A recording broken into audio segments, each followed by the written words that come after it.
Hi everyone, Bismillahirrahmanirrahim. Assalamualaikum warahmatullahi wabarakatuh. How are you?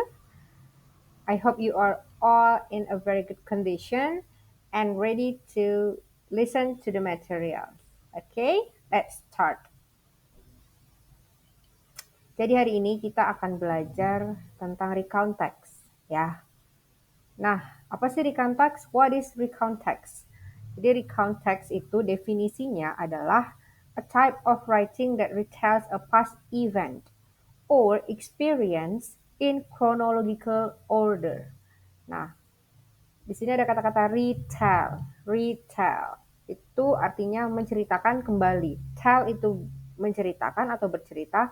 Retell artinya bercerita kembali atau menceritakan kembali. Nah, apa yang diceritakan kembali? Yaitu past event or experience.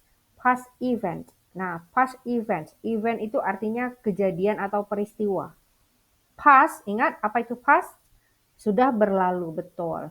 Jadi past event itu adalah kejadian atau peristiwa yang sudah berlalu. Kalau experience apa? Pengalaman. Jadi past event itu kejadian atau peristiwa yang sudah berlalu. Past experience itu adalah pengalaman yang sudah berlalu. In chronological order. Maksudnya apa chronological order? Yaitu terjadi secara runut, berurutan. Nah, jadi kita bercerita kembali sebuah kejadian, peristiwa, pengalaman yang sudah berlalu dengan cara yang berurutan gitu. Ada alurnya, tidak bolak-balik. Ada alurnya seperti itu. Itu yang dimaksud dengan text recount atau recount text. Aman ya sampai di sini ya. Boleh sambil dicatat ya. Siapkan catatannya, alat tulisnya jadi sambil dicatat. Oke. Next. The purpose. Purpose. Artinya apa purpose? Silahkan dicari. 3, 2, 1. Oke, apa artinya purpose? Tujuan. Nah, purpose atau tujuan. Jadi teks ini tujuannya apa? Buat apa? Teksnya, teks recount ini di sini tertera tujuannya to retell event or experiences in past. Ya, sama tadi dengan maknanya, definisinya nggak jauh berbeda. Jadi tujuan dari adanya recount text ini adalah untuk menceritakan kembali sebuah kejadian, sebuah peristiwa yang sudah berlalu. Gitu ya. Aman ya sampai di sini ya. Oke, kalau sudah kita lanjut ke materi berikutnya. Types of recount text. Types itu maksudnya adalah jenis atau tipe. Jadi tipe-tipe recount text ada apa aja sih?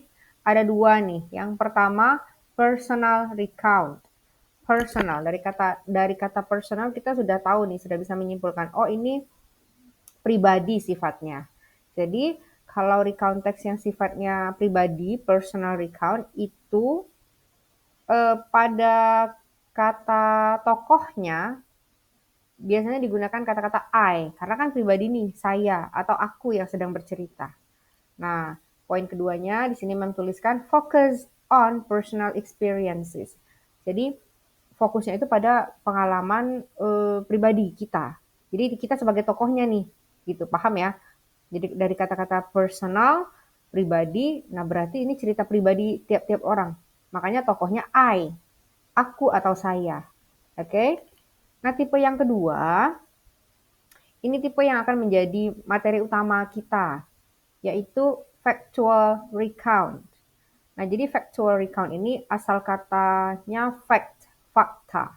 Ya kan? Fakta, factual artinya memberikan informasi yang akurat, yang fakta, berdasarkan fakta yang terjadi di sekitar kita. Nah, jadi biasanya itu munculnya di dalam sebuah news report. Apa itu news report? Berita, laporan berita.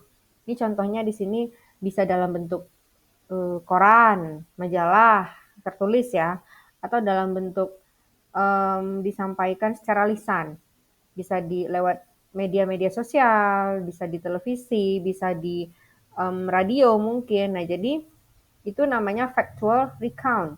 Dia sudah terjadi, kemudian diberitakan, dilaporkan dalam bentuk berita.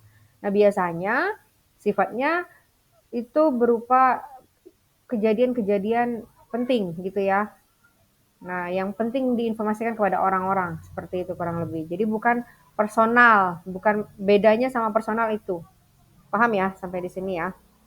Jangan lupa sambil dicatat ya ketika saya menjelaskan ya. Jadi punya catatannya nanti. Oke, next.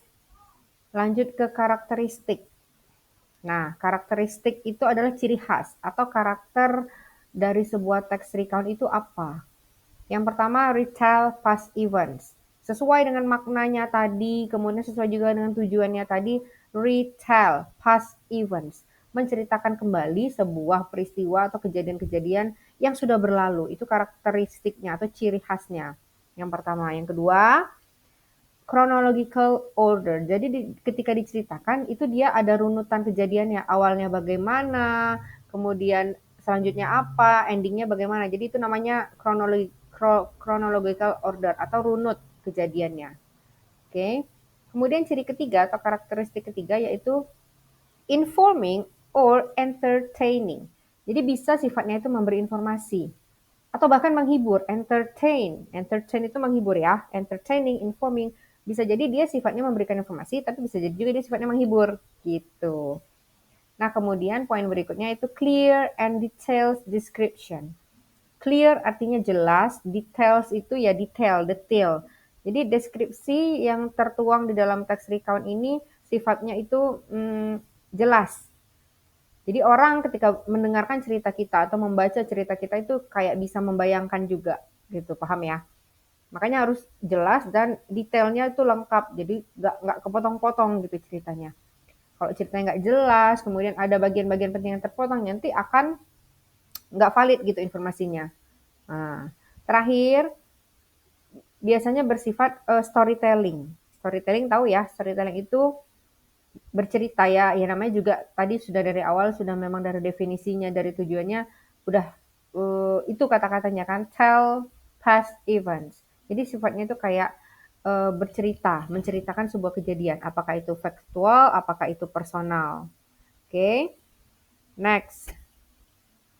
Karakter penting berikutnya yaitu menggunakan past tense. Nah, ingat ini kita sudah pernah masuk ke materi past tense kan. Jadi kalau past tense ciri utamanya adalah menggunakan verb to atau verb past. Nah, yang kayak gimana nih Mem ingatkan kembali. Verb to or verb past.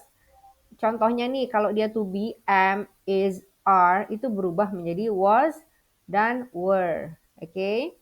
Nah, kalau dia verb, contohnya ada go berubah menjadi went. Kalau learn berubah menjadi learned. Kalau release berubah menjadi released.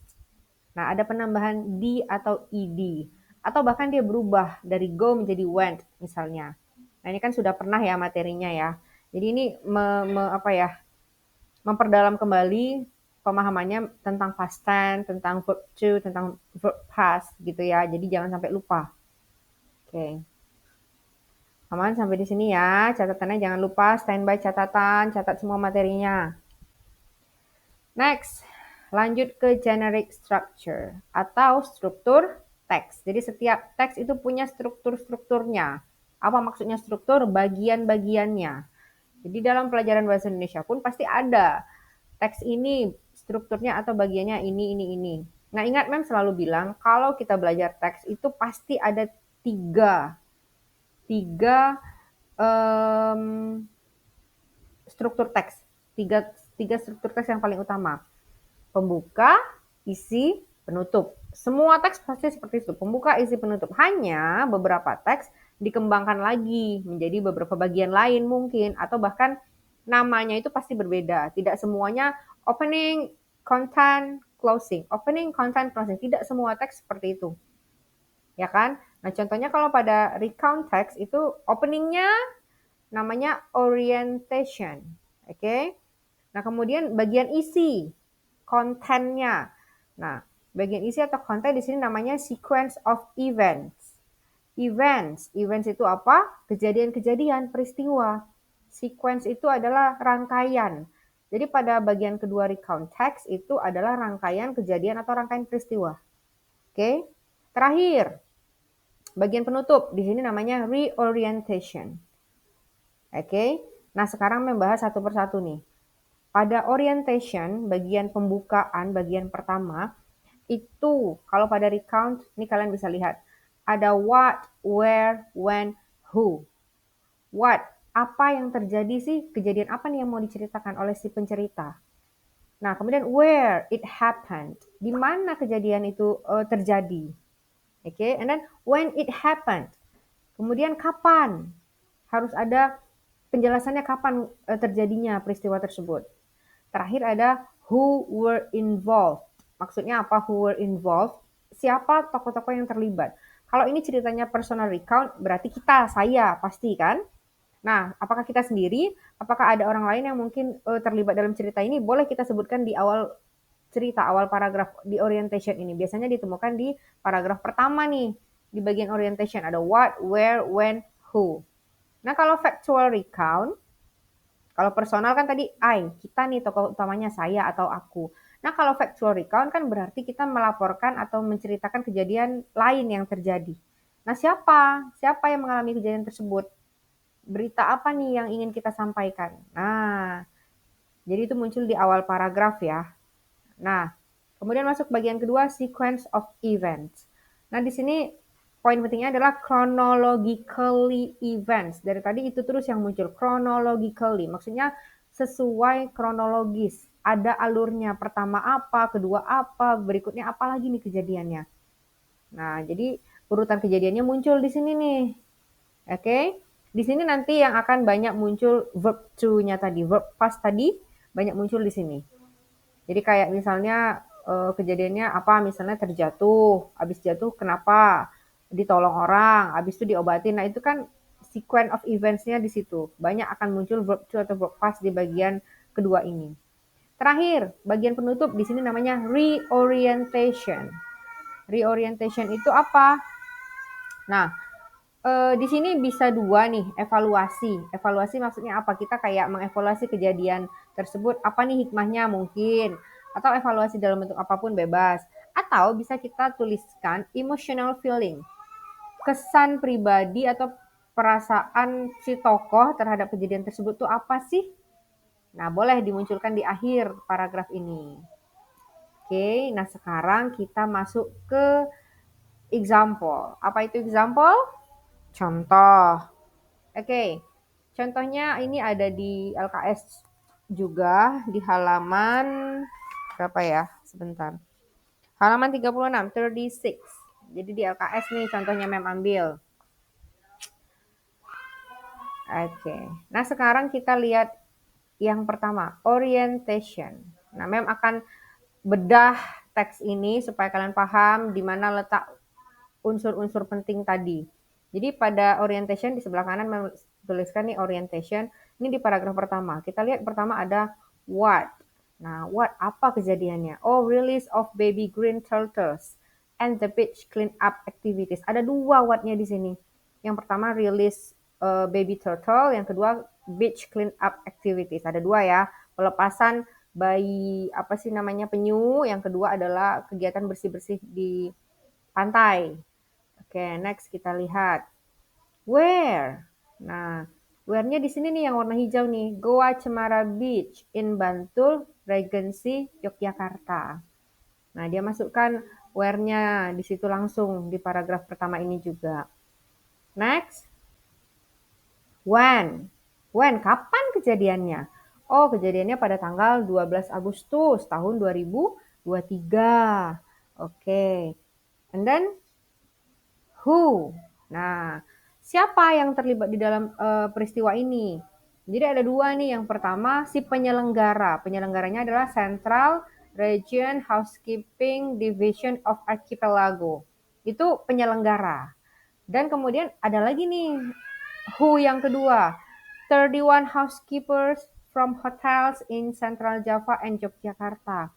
Jadi ini pesertanya. Kalau tadi penyelenggara, yang ini pesertanya juga muncul di sini. Jadi dia sama-sama who-nya kan di dalam kejadian ini, di dalam cerita ini. Oke. Next. Poin berikutnya adalah Sequence of events. Nah, ini dia yang memaksud events. Kejadian-kejadian, peristiwa-peristiwa yang muncul tuh apa saja sih? Kita tuliskan di paragraf kedua atau bagian kedua dari task recount ini. Terakhir, closing atau reorientation, penutup, ya udah kita tutup aja ceritanya. Terserah, tadi kan ada 2 pilihan. Boleh mengevaluasi peristiwa tersebut, kita berikan komentar kita berikan mungkin opini atau pendapat kita, atau kita tutup dengan ungkapan perasaan. Bagaimana perasaan kita dengan adanya kejadian, dengan terjadinya kejadian tersebut. Nah, itu boleh. Ya, antara 2 itu ya. Nah, itu aja materinya dari Mem tentang materi recount text ini. Ini materi terakhir untuk semester ini. Jadi boleh diulang-ulang ya videonya untuk pemahaman lebih baik. Kalau memang ada yang mau ditanyakan silakan nanti boleh di chat Mem aja.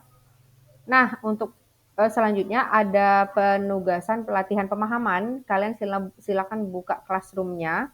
Nanti akan Mem sertakan link di situ. Pertama link pemahaman terhadap materi ini ya. Jadi paham atau enggak terhadap materi yang sudah Mem jelaskan tadi. Kedua, nanti ada tugas lanjutannya untuk materi ini. Tugasnya pribadi sih. Nanti Mem akan share di classroom semuanya informasinya. Silakan kalian berkunjung ke classroom kelas masing-masing dan lihat informasinya di situ ya. Okay, thank you for watching. Have a nice day. See you.